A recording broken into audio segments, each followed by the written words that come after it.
warahmatullahi wabarakatuh.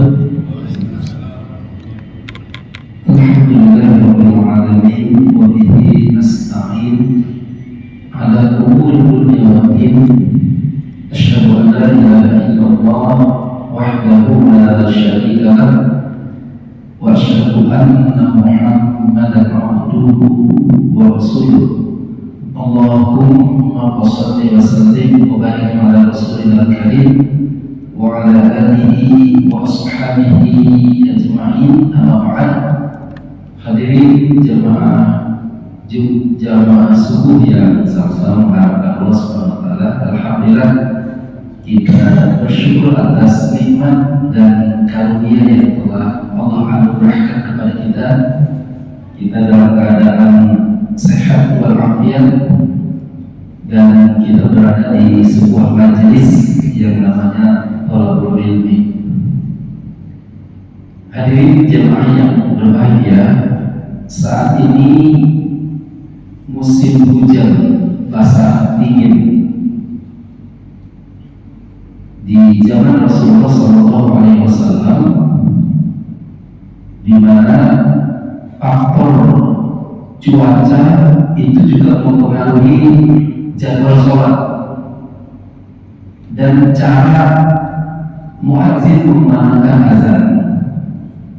Diriwayatkan dari Ibnu Umar radhiyallahu anhu, di mana beliau radhiyallahu anhu itu pernah azan dengan mengganti hayya 'alas shalah diganti dengan ala sallu birihalikum,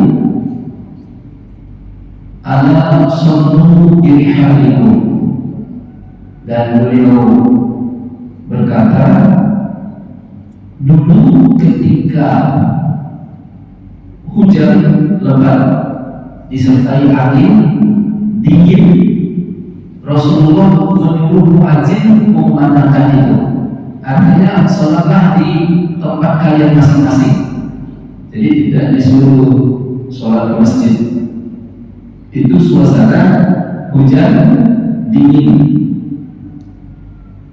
Dan ketika cuaca panas, Rasulullah menyuruh menunda sholat zuhur, tunggu suasana hawa yang bisa lebih ya, kita tahu kalau musim panas di Arab berapa derajat ya, bisa sampai 54 gitu. Kalau sekarang kita bisa di masjid itu ada AC biar 54 derajat Celcius tetap kita bisa masuk ke masjid, suasananya nyaman.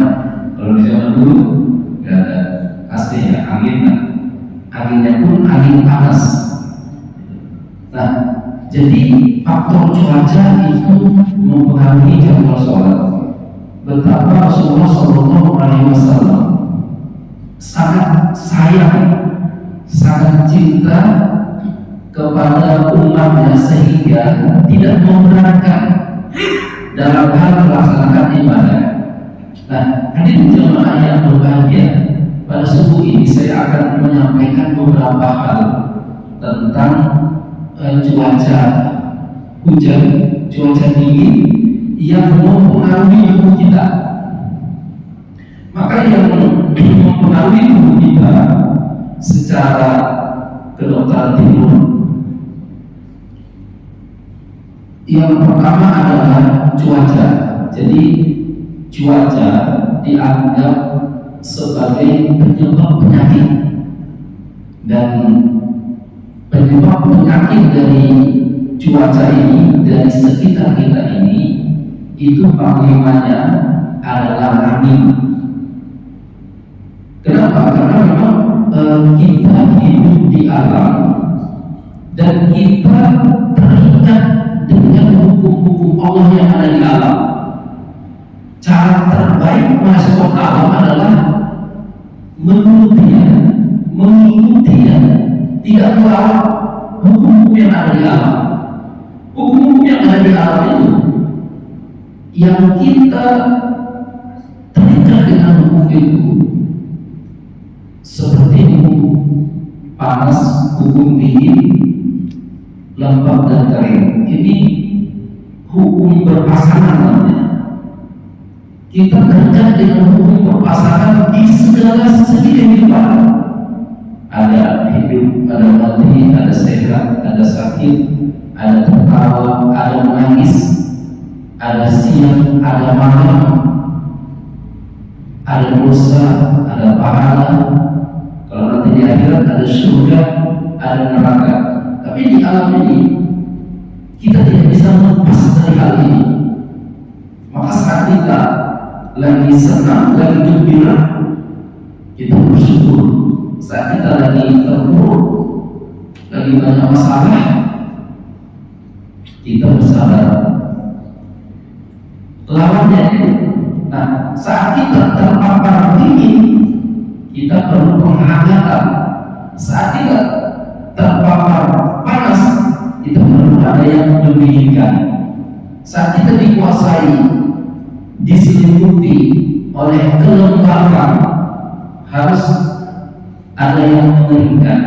Nah, ini pondasi utama dalam sebuah pengobatan kuno, melihat alam, apa yang terjadi itu yang mempengaruhi kondisi diri kita.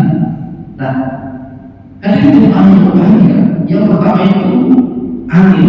Ini perlu kita mungkin sekali mengingatkan dari pembelajaran yang dulu, di mana karakter angin yang ada di alam itu menentukan karakter penyakit kita.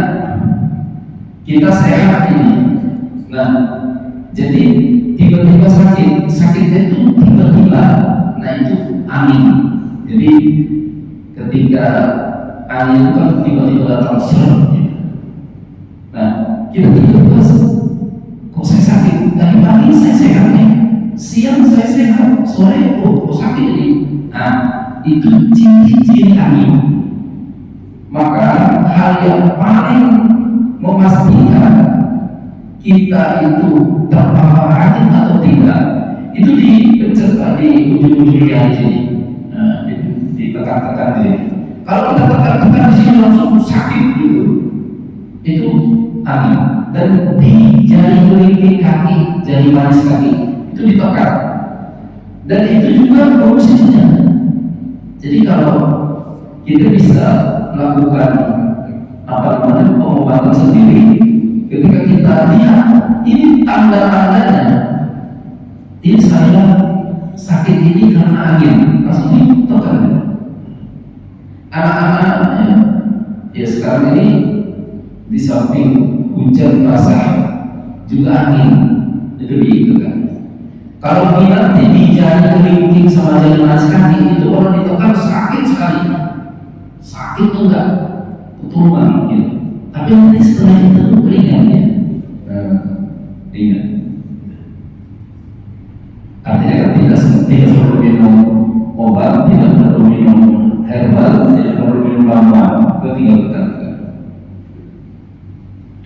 Nah kemudian angin itu mempengaruhi buka tutup pori-pori.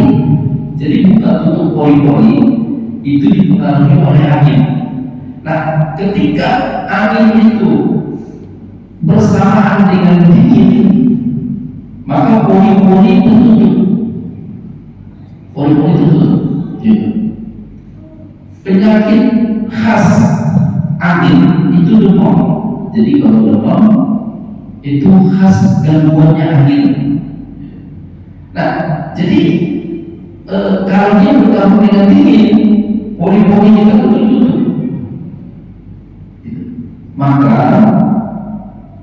secara tradisional, kalau dia angin, kalau pori-pori kita tertutup, anginnya itu terperangkap di dalam. Maka secara tradisional dia dikerok, dibuka pori-porinya. Karena dia angin dingin, kerokannya itu pakai minyak tanah. Karena minyak tanah itu sifatnya panas. Kan tadi lawannya itu sifatnya panas seperti kerok. Nanti pori-pori terbuka, anginnya keluar. Nah, jadi dia sehat.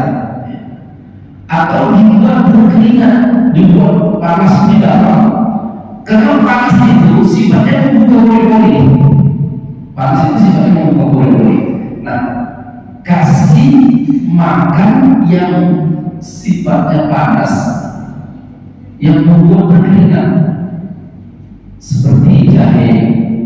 Nah, itu panas bukan kita minum jahe ya sebentar keluar SPT kalau malam banyak jual kan kita minum itu pori-pori terbuka nanti sehat.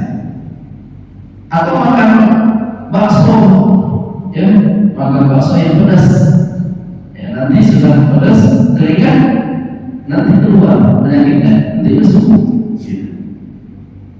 Kalau dia ada lendir maka pakai kencur yang diambil intisarinya, kemudian kasih sedikit garam karena itu membuahkan lendir di tenggorokan. Jadi membuahkan lendir di tenggorokan itu kencur diperas kasih sedikit garam. Nah itu membuang lendir. Yang lendir ini kalau mengganggu di sini. Kalau kita seperti ada ganjalan, itu lendir. Seperti ada ganjalan sini, yaitu karakter kencur itu membuang lendir. Sama garam yang sedikit itu memecah. Karena angin itu di samping demam juga dia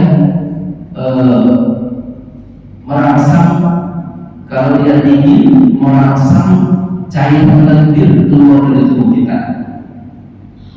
Nah, kalau dia tadi bersama dengan dingin itu dia cairan itu gravitasi. Nah, jadi karena dia turun ke bawah memenuhi kantung yang ada di bawah ini kantung kemih, nanti kita sering kencing. Nah, jadi kalau kita ada dinginan itu sering buang air kecil. Nah, kemudian angin itu dia berpindah-pindah. Nah, jadi kalau ada penyakitnya berpindah-pindah, ya sendi yang biasanya rematik, sendi sakit pindah sini, nanti pindah di rusuk sini. Nah, kalau dia berpindah-pindah, itu khas gangguannya berasal dari angin. Maka caranya anginnya diusir. Kalau secara fisik tadi ditekan-tekan di ujung-ujung jari dan ujung-ujung jari kaki. Kalau secara ramuan pengusir angin itu jahe, ranting kayu manis, kencur, itu pengusir angin. Nah, kemudian karena kita terikat dengan hukum-hukum yang ada di alam ini, maka ada dingin. Nah, dingin ini dia menarik angin. Jadi dingin, kalau tubuh kita dingin, itu nanti kita mudah masuk angin. Kalau tubuh kita dingin, kita mudah masuk angin. Nah, kemudian dingin ini, kalau kita lihat di kulkas air dingin itu membukukannya. Nah, kalau kita biarkan sistem ini dingin di tubuh kita, di organ dalam, itu satu pori-pori tertutup, yang kedua pembuluh darah itu bisa juga menyempit ya. Nah, ini yang kadang tidak terduga, sehingga alur darah itu tidak lancar. Ya, kemungkinan kalau ada di situ pelang, ada di situ semacam sampah-sampah darah seperti kolesterol dan lain-lain, itu karena dia menyempit, makanya menimbulkan nyeri. Nah, jadi kalau tidak lancar itu menimbulkan sakit, menimbulkan nyeri. Ada rasa nyeri. Itu khas daripada ketidaklancaran. Nah, ketidaklancaran ini kalau dia di musim dingin itu bisa karena dingin. Jadi kalau karena dingin, maka perlu penghangatan. Kalau dia penghangatan, kalau tadi jahe segar itu mengusir angin. Kalau penghangatan, jahenya yang dikeringkan dulu. Nah, jahenya yang dikeringkan dulu, bukan jahe segar. Kalau jahe segar itu mengusir angin. Kalau jahenya dikeringkan, dijemur, terus direbus, itu penghangatan ada di dalam. Apalagi jahe tadi dikasih serai, karena serai itu juga menghangatkan sendi. Itu bisa relatif itu bisa diatasi dengan serai dan jahe, karena itu hangat. Dan karakter serai itu dia masuk ke sendi ya. Kalau jahe yang dikeringkan tadi, dia itu menghangat. Jadi nanti hangat di dalam. Jadi sirkulasi lancar. Gitu. Kalau dingin tadi kan dia menurunkan ini, pori-pori turun, organ di dalam itu jaringan-jaringan sel, terus pembuluh darah juga menyempit.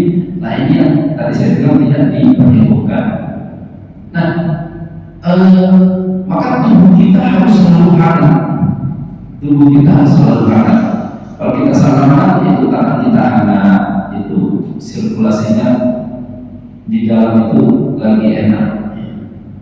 Kalau nanti dingin ya, dihangatin olahraga itu memanaskan, menghangatkan. Karena dingin itu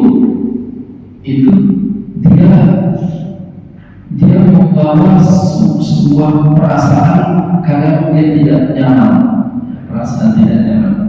Karena dia dibiarkan terus-menerus, dia akan menarik energi kita turun. Kita udah semangat, bergairah, terus itu dengan dingin diperangkap oleh dingin, energi itu ditarik ke bawah, ditutup, sehingga energi kita tidak muncul ya. Gairah itu tidak muncul. Kalau bekerja itu gairah tidak muncul dalam pekerjaan panas gitu. Dalam aktivitas juga itu dipengaruhi oleh dingin ini. Maka tubuh harus dibuat hangat. Kalau menjaga kondisi kita agar tetap sehat di musim hujan dingin ini, itu perut jangan sampai kosong, harus ada isinya. Ketika ada isinya, tekanan dari luar angin itu nggak bisa masuk, gitu. Harus ada isinya. Nah, sebaik-baik yang diisi oleh perut kita saat musim hujan dingin itu adalah makanannya daging. Ya, daging itu sebaik-baik merespon alam, atau protein ya, itu sebaik-baik merespon alam. Karena ketika darah cukup, artinya tekanan angin dari luar itu nggak bisa masuk. Ya. Jadi dan angin dari luar itu tidak akan bisa masuk ke tubuh orang yang berisi, ada isinya. Ya, darahnya cukup, energinya cukup, itu sehat. Jadi sehat itu kondisinya ketika cukup energi, cukup darah di tubuh, kemudian seimbang antara panas dan dingin, antara lembab dan kering, itu orangnya sehat, dia akan energi. Nah, jadi ketika terpapar dingin, maka pembuluh darah itu muncul. Nah, solusinya adalah dihangatkan. Penghangatan bisa lewat jahe sama serai, karena juga menghilangkan rematik karena dingin, atau kita bisa lakukan sendiri tanpa ramuan dengan olahraga. Olahraga. Nah, kemudian di samping dingin, kita juga terikat dengan hukum-hukum yang panas. Kalau di siang hari kita di ruangan tertutup, tidak ada kipas angin, tidak ada AC, dalam waktu yang lama kita akan gerah. Ya, kita akan gerah, kemudian kita gelisah, kemudian rasanya mau stres, rasanya kayak orang gila gitu. Kalau kita terperangkap di sebuah ruangan, tidak ada AC, tidak ada kipas angin, itu panas.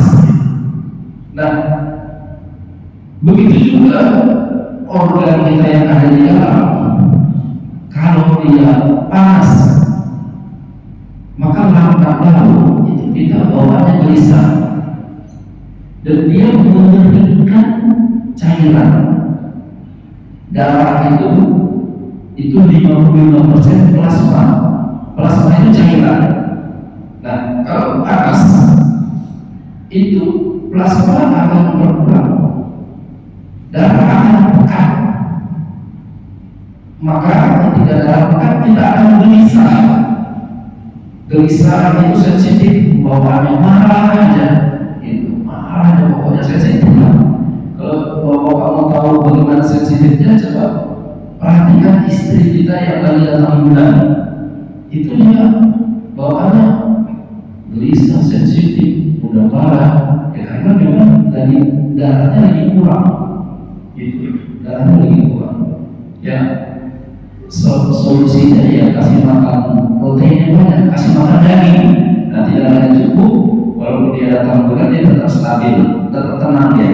Gitu. Kalau dicukupi materi darah dan cairannya, dia akan tenang. Nah, jadi ketika darah juga plasmanya kurang karena panas, kemudian panas itu juga memberikan cairan di tubuh, memberikan cairan di tubuh. Kalau bapak masak airnya sudah mendidih, kompornya tidak dimatikan, maka yang terjadi airnya akan susut, Nah, begitu juga tubuh kita ketika panas tidak cepat diatasi, maka cairan itu akan berkurang di tubuh kita. Kalau sudah kurangnya dari atas, maka hati-hati kalau anak-anak itu panas tidak cepat diatasi, itu bisa kurang cairan di otak, itu bisa step. Maka cepat dibawa ke rumah sakit atau dengan pertolongan pertama yang kompres, dicukupkan cairan harus masuk. Sama dengan ketika dia diare itu air harus yang keluar, apalagi sampai muntah, itu cairan harus cukup, gitu. Jangan disepelekan, walaupun terlihat penyakitnya ringan, tapi itu juga membahayakan. Ya, diare itu juga bisa membahayakan. Maka seperti bawa ke rumah sakit. Kalau mau memamerkan atau mengeraskan feses, itu pakai pala, karakter pala. Kalau di dapur ada pala, itu direbus, diminum, itu feses kita keras, mengeraskan feses. Itu jadi kalau kita diare itu tidak air yang keluar. Nah, itu karakter pala. Nah, kalau mau kerjanya lebih cepat, direbus dengan daun jambu, karena daun jambu itu kelar itu memaparkan. Jadi orang diare di secara kuno mereka pakai daun jambu karena menutup ya jalur pembuangan. Kalau mau cepat lagi, kasih norit itu ada di toko, di apotek, sebagian apotek atau di toko obat ada hitam-hitam norit itu di samping tadi dikasih pala sama daun jambu, kasih norit. Nah, itu cepat ya, langsung makan ya, langsung berhenti. Gitu. Mulus-mulusnya juga hilang karena itu gas kesana kesini, norit yang hitam itu bisa membuang gas. Gitu. Jadi jangan sekalian cairan berkurang di tubuh kita, karena tubuh kita ini didominasi oleh cairan. Ada cairan pelumas di sendi, ada cairan yang membasahi kulit, gitu. Jadi mengering, wajah kita tuh mengering ya. Nah, itu jelek jadinya wajah kita. Maka kalau perempuan dia ada pelembab, ada skin skincare-nya itu dia pakai pelembab itu sehingga tetap tidak terlihat kering. Nah sebenarnya solusinya bukan dari luar, ya dari dalam. Ya, peduli cairan, di mana cairan itu bisa bersirkulasi ke atas dan ke bawah. Jadi cairan itu tidak turun, tapi dia bersirkulasi. Cairan itu bisa bersirkulasi, itu menyebabkan panas. Kalau ada panas, dia panas itu mensirkulasikan cairan. Jadi cairan itu tidak turun ke bawah. Gitu. Prinsipnya di alam itu seperti mata air. Bapak kalau air itu kan gravitasi harus turun ke bawah air, ya kan? Kenapa ada mata air yang naik ke atas? Airnya naik ke atas dari bawah mata air. Karena di bumi itu ada magma, ada magma panas, jadi airnya naik ke atas. Nah, supaya sirkulasi air di tubuh kita itu bisa bersirkulasi dengan baik, maka harus ada panas yang kita buat di tubuh kita. Nah, sehingga dengan ada panas, maka sirkulasi ke atas, cairan itu ke atas, tidak menumpuk. Gitu. Kalau cairan menumpuk itu penyakit. Nah, cairan menumpuk di kaki, kalau kaki kita tekan, sulit kembali. Tekan ini, lama baru kembali. Itu aneh. Kalau di medis itu namanya odema. Gitu. Kalau cairan yang menumpuk pun, itu asites. Menurutnya. Kalau cairan itu ke bawah, itu hidrosifalus. Itu sebenarnya sirkulasi cairan yang tidak berjalan sebaik tidak dengan baik. Gitu. Nah, panas itu karakternya mengeringkan cairan. Nah, panas ini makanya di Rasulullah juga diundang dengan panas, karena panas itu dari hawa-hawa neraka jahanam. Gitu. Jadi ciri khasnya di tanda apa panas itu merah, karena panas itu, api itu warnanya merah, jadi wajah merah. Kalau mata merah itu yang panas hati. Jadi liver itu berinteraksi dengan dunia luar melalui mata. Maka orang dulu bilang dari mata turun ke hati, itu kan pepatah kuno. Jadi hati itu dia berinteraksi dengan dunia luar lewat mata. Maka dari mata orang kita bisa menebak aja, tapi tidak memastikan apa yang ada di hatinya. Jadi tercermin hati itu tercermin lewat mata. Gitu. Nah, jadi kalau matanya merah, itu hatinya panas. Kalau mata merah, karena warna api itu merah, umumnya merah. Walaupun ada api warnanya hitam, ya, warna biru, api biru yang kompor. Tapi kalau nanti di neraka, apinya warnanya hitam. Gitu disebutkan dalam Quran kan api neraka itu hitam, karena api itu sudah hidup sebelum manusia diciptakan. Jadi api itu sudah ada dia. Bayangkan api itu belum padam, api neraka itu belum padam sampai nanti dari kiamat. Jadi warnanya itu tidak lagi merah, hitam. Nah, jadi siksa yang paling ringan di neraka itu dipakai sandal, tapi sandalnya terbuat dari api. Nah, ketika dia pakai, langsung otaknya meletus. Kemudian kullama nadijat juluduhum, ketika kulit mereka yang dibakar api itu hancur, badalna, kami gantikan dengan kulit yang lain. Jadi ketika kulit itu dibakar hancur, langsung diganti oleh Allah. Nah, dalam tafsir, dalam 1 menit pergantian kulit itu sampai 100 kali. Jadi ganti kulit itu dalam 1 menit itu 100 kali ganti kulit. Kalau hadis itu kata sahabat Nabi di dalam tafsir tafsir itu saat itu bisa 1 menit, ya, bisa 1 detik, bisa 1 jam gitu. Jadi 1 saat itu 100 kali pergantian menit. Gitu. Kena api, hancur ganti. Kenapa? Karena yang merasakan sakit itu kulit. Gitu. Kalau bapak disuntik, nanti kulit yang sakit, nanti kalau jalan masuk ke dalam sudah tidak sakit. Karena yang sakit itu kulit, yang merasakan sakit itu kulit. Maka yang disiksa itu kulitnya, yang dibakar itu, yang merasakan sakit itu. Nah, bayangkan api itu sudah dinyalakan sejak jauh-jauh hari sehingga warna itu bukan lagi merah tapi hitam.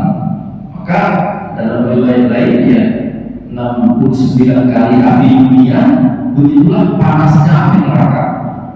Kalau api dunia saja kita kena 5 detik, 1, 2, 3, 4, 5, oh sudah kita sakitnya itu sangat luar biasa ya. Kalau kita kena api dunia itu rasanya itu gimana ya? Dan kita masih bisa menghindar. Tapi kalau dengan tadi kalau sudah di api neraka itu jadi dihidupkan di api, diselimuti oleh api, dan api dalam 69 kali panas dari api dunia itu kan sudah sangat sangat panas. Maka kita terus berlindung ya. Makanya ada doa doa dunia akhirat ya, waqina adzabannar, waqina adzabannar ya. Ketika kita minta sama Allah supaya terhindar dari neraka, nanti neraka itu bilang ini dulu di dunia yang berlindung kepada Allah agar aku tidak membakarnya, nanti dia akan selamat. Nah itu ada hadisnya begitu. Ketika kita sering minta sama Allah dihindarkan dari neraka itu, nah itu salah satu cara menyelamatkan kita supaya tidak masuk neraka ya, karena kita berlindung, kita takut. Kalau kita takut kan kalau kita ngerti itu kita takut gitu. Yang orang membuat nggak takut kan nggak ngerti, yang biasa aja dia nggak takut. Tapi kalau kita ngerti, paham kita api neraka itu sebegitunya, kita akan takut. Kalau kita takut, kemana lagi kita minta perlindungan kecuali kepada Allah, dan Allah akan melindungi ketika kita dengan tulus meminta perlindungan. Nah itu api. Nah api ini di dunia itu mempengaruhi kita, gitu. Mempengaruhi kita, dan kita akan gelisah. Jadi orang-orang yang sulit tidur itu bisa jadi kegelisahan karena panas yang lama yang sampai mengurangi darahnya. Ketika orang kurang darah itu juga bisa tidurnya, nggak bisa tidur, insomnia. Orang kurang darah, orang yang hatinya panas juga nggak bisa tidur, susah tidur. Nah, panas ini kita terikat dengan hukum panas, maka kita perlu untuk ya perlu mendinginkan. Nah, kemudian di alam ini juga ada kekeringan, ada kering. Kalau musim itu kan musim dingin nanti hujan, musim panas nanti kering. Kalau kering ini kemarau, ini sudah parah ya, daun udah mengecil, merangkas, sudah berguguran. Air yang ada di danau, di sungai sudah turun, sudah surut, gitu. Nah itu musim kemarau. Nah tubuh kita kalau sudah panas dibiarkan terus menerus, nanti akan terjadi kekeringan.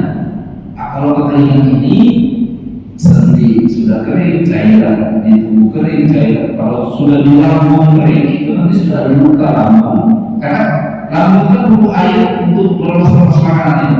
Nah ketika kering, ya bayangkan motor olinya kurang, itu kan akan bergesekan. Nah lambung itu akan buka ya, gitu. Nah jadi banyak penyakit itu yang disebabkan oleh panas yang tidak teratasi. Nah panas dari mana? Panas dari hati, panas dari jantung, panas dari paru-paru, panas dari lambung, panas dari ginjal. Itu juga menjadi faktor melihat masalahnya di mana, gitu. Nah Kemudian kering ini, kering yang jelas itu kalau kering itu di ujung sudah. Kalau penyakit dia di ujung. Ciri khasnya tangan yang panas dipegang, dada panas, kaki panas. Bersamaan dengan itu kalau tidur malam keluar keringat basah. Itu. Nah itu ciri khas dehidrasi. Nah kalau begini itu kering ini akan menimbulkan angin dalam internal namanya. Jadi angin internal itu berdorong betul. Jadi nanti orangnya kejam. Nah, kejam itu prinsipnya kurangnya cairan dan nutrisi ke tempat itu, jadi kejam. Nah, angin itu tadi kalau angin itu juga bisa bikin kejam, dia bisa bikin tremor, ya tremor. Kalau ngomong, nah itu, nah berkedut-kedut gitu ya, berkedut di mata atau berkedut, nah itu angin juga, karena angin itu membuat pergerakan, gitu, membuat orang bergetar. Nah, yang terakhir setelah kering ada kelembapan. Nah, kelembapan ini adalah biang seribu penyakit. Nah, biang seribu penyakit.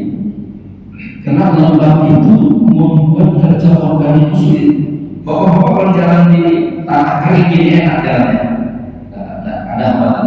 Coba jalan di pantai yang ada lembek pasirnya, nggak bisa kayak kita tertahan jalannya, nggak bisa pulang jalannya. Terus bayangkan berjalan di air, turun ke pantai, seluncur, itu kita jalan juga tertahan ya. Nah, bayangkan kalau jalan di lumpur, itu sulit. Nah, begitu juga kelembapan yang ada di dalam. Kelembapan itu membuat organ itu sulit jalan, sulit bergerak. Nah, itu biang segala penyakit. Pusat kelembapan itu di perut.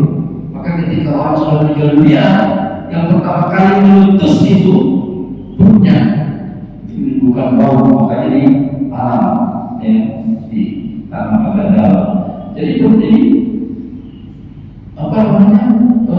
kelembapan paling besar itu. Maka kelembapan ini harus dibuang, membuang kelembapan. Nanti ketika kelembapan kita tidak kelembapan itu perlu melengkapi, tapi kalau terlalu banyak itu akan mengganggu sirkulasi, kemudian membuat penyakit jamur, gatal-gatal. Itu kebanyakan dari kelembapan. Coba di hutan yang lembab itu di pohon-pohon itu ada jamur-jamur, ya.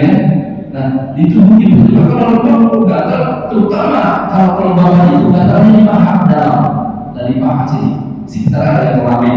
Itu kalau gatal itu produksi kelembapan, gitu. Nah jadi bapak ini jemaah yang berbahagia, kita hidup di alam, kita terikat dengan hukum-hukum yang ada di alam, karena orang manusia pertama, nenek moyang kita pertama Nabi Adam itu diciptakan dari tanah, dari alam ini, bahkan penciptaannya. Maka mau tidak mau kita terikat dengan hukum-hukum yang ada di alam ini, supaya kita bisa tetap bahagia, tetap sehat. Ikuti hukum-hukum yang ada di alam, harus dibuat keseimbangan, tawazun. Dalam kehidupan kami, kesembuhan itu ketika tawazun, ada keseimbangan. Keseimbangan makan, keseimbangan bergerak, dan semua harus seimbang. Insya Allah dengan seimbang ini kita bisa merawat, menjaga kondisi fisik kita agar terus sehat. Demikian yang dapat saya sampaikan. Kalau masih ada apa mau ditanyakan, silakan sampai jam 6.07 ya. Oh ini masih ada 4 menit Pak, silakan Pak.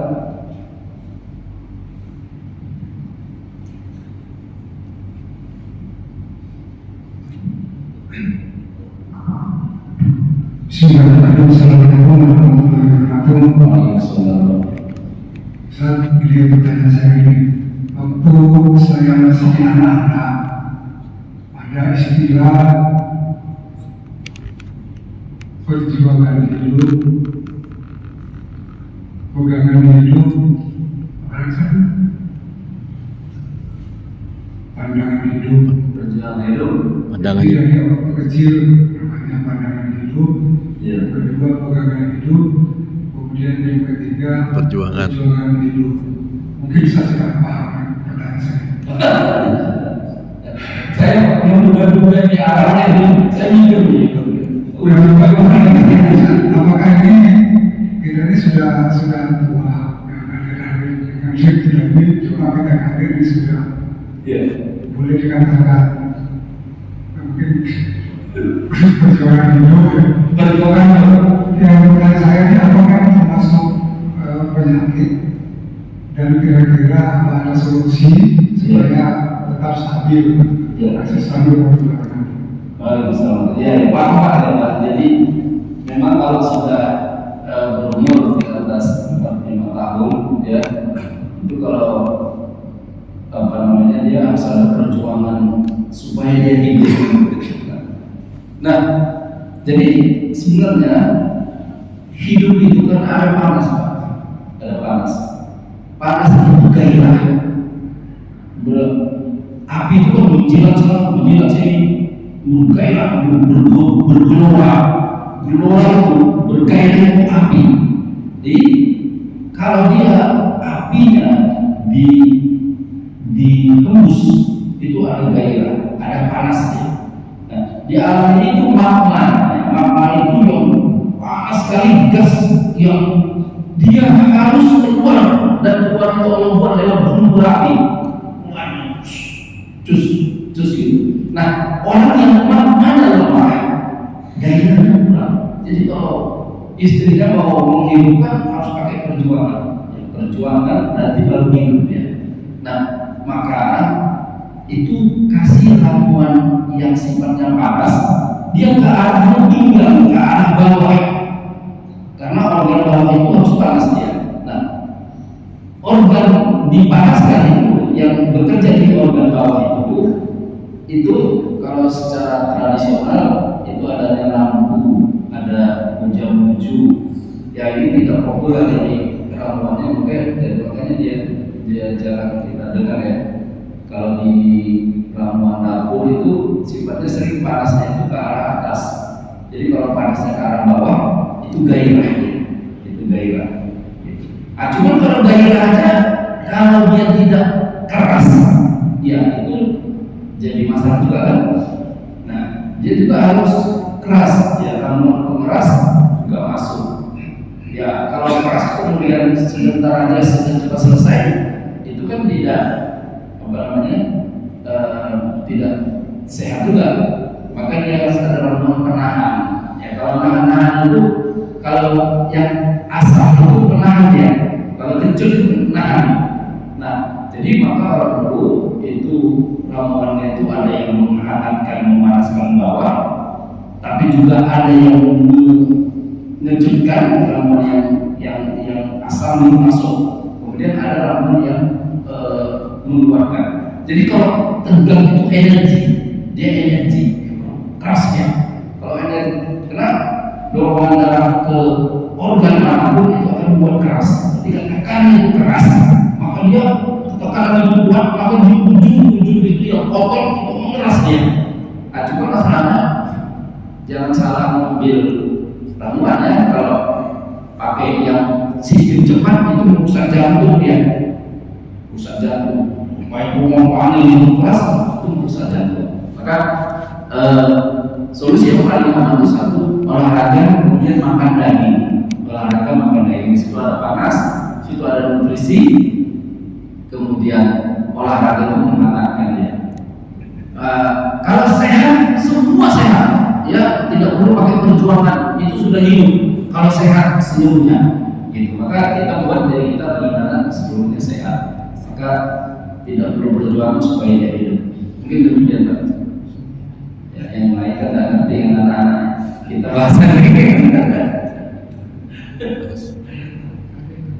Sudah cukup kira-kira? Cukup ya? Ya, amin.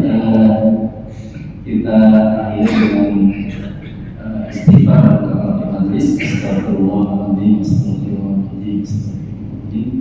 Subhanallah wa bihamdihi. Subhanallah wa bihamdika asyhadu an la ilaha illa anta astaghfiruka wa atubu ilaik. Walhamdulillahirabbil alamin. Wassalamualaikum warahmatullahi wabarakatuh.